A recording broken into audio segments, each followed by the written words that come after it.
అది ఒక పెద్ద ఇల్లు. ఇల్లు అనే కంటే విల్లా అనవచ్చు. అది చాలా అందంగా ఉంది. ఆ విల్లా చుట్టూ చాలా పెద్ద గార్డెన్ ఉంది. అందులో చాలా రకాలుగా చాలా చాలా చెట్లు మొక్కలు ఉన్నాయి. నాకు పెద్దగా చెప్పటం రావటం లేదు, కానీ మీకు ఒక అంచనా ఉంటుంది కదా. ఆ విల్లా లోపలి భాగం కూడా చాలా అద్భుతంగా ఉంది.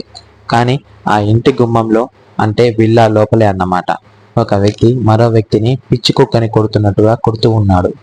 ఆ ఇంటి పని మనుషులు దగ్గర నుంచి ఆ ఇంటి యజమానులు వరకు సినిమా చూస్తున్నట్టుగా చూస్తున్నారు తప్ప కొడుతున్న వ్యక్తి దగ్గర నుంచి దెబ్బలు తింటూ ఉన్న వ్యక్తిని కాపాడటం లేదు.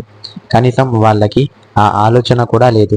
ఎందుకంటే వాళ్ళందరికీ ఆ కొడుతున్న వ్యక్తి అంటే భయం. ఇప్పుడు మధ్యలోకి వెళ్ళి దెబ్బతింటున్న వ్యక్తిని సేవ్ చేయాలి అనుకుంటే వాళ్ళు డేంజర్లో పడతారు. అందుకే వాళ్ళు ఆ సాహసాన్ని కూడా ఊహించుకోవట్లేదు ఎవరు కూడా. దెబ్బతింటున్న వ్యక్తి మరో 2 దెబ్బలు తింటే ఖచ్చితంగా చచ్చేలా ఉన్నాడు. అప్పుడు ఒక అందమైన అమ్మాయి పైనుంచి మెట్లు కంగారుగా దిగుతూ ఉంది. ఆ అమ్మాయి చాలా అందంగా ఉంది.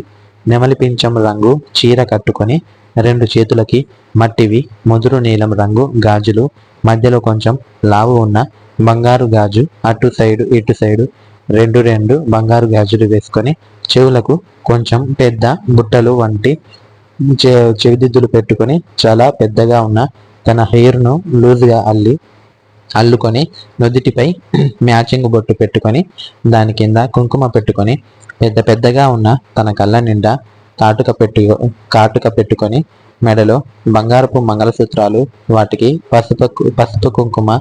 ఆమె అలా మెట్ల మీద నుండి కిందకి దిగుతూ ఉంటే కాళ్లకు ఉన్న మువ్వలు సంగీతాన్ని సృష్టిస్తూ ఉన్నాయి. ఆమె మువ్వలు సంగీతానికి భయంగా నుంచొని కొడుతున్న వ్యక్తి వైపు చూస్తూ ఉన్నవారు అందరూ ఆమె వైపు తల తిప్పి చూశారు.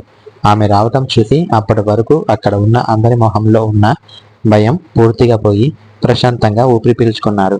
ఆ అమ్మాయి వేగంగా మెట్టు మీద నుండి కిందకి వస్తూ ఉంటే, ఏరా, నీకు ఎంత ధైర్యం ఉంటే నా భార్యని ముట్టుకుంటావా ఈడియట్ అని చాలా కోపంగా కొడుతున్నాడు ఆ వ్యక్తి.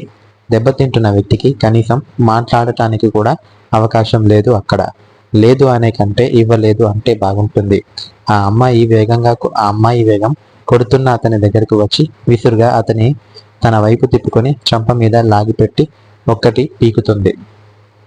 ఫ్రెండ్స్, ఈ కథ మీకు నచ్చితే లైక్ చేయండి, కామెంట్ చేయండి.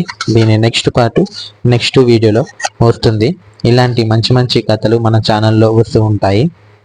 అవి చూడాలి అని అనుకుంటే నాకు కొంచెం సపోర్ట్ చేయండి friends, please. Okay, thank you for watching friends. Bye friends.